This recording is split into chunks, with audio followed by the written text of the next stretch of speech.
ఇప్పుడు చాలా మంది sugar tablets, thyroid tablets, BP tablets ఇవన్నీ రెగ్యులర్గా వాడుతూ ఉంటారు.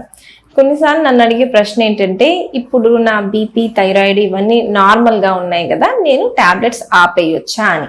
టాబ్లెట్స్ అనేవి వాడుతున్నప్పుడే వాటి ఎఫెక్ట్ ఉండిద్ది. సో మన బీపీ కంట్రోల్లో ఉంది అంటే మనం టాబ్లెట్స్ వాడుతున్నాం కాబట్టి కంట్రోల్లో ఉంది, మనకి బీపీ లేదు అని అర్థం కాదు.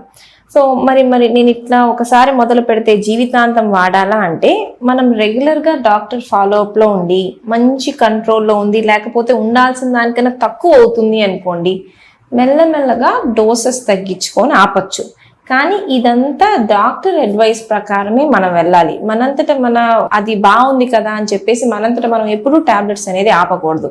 బట్ బాగుంది అంటే మళ్ళీ చూయించుకోవాలి, డోస్ తగ్గించొచ్చా అని ఒకసారి ట్రై చేయొచ్చు. బాగుంది అనుకుంటే మళ్ళీ తగ్గించుకొని ఆపొచ్చు. బట్ ఎప్పుడు సడన్ గా మనంతటా మనం రిపోర్ట్స్ ని మనమే రీడ్ చేసుకొని థైరాయిడ్ నార్మల్ ఉంది, నాకు థైరాయిడ్ లేదు అని అట్టా ఆపేయకూడదు.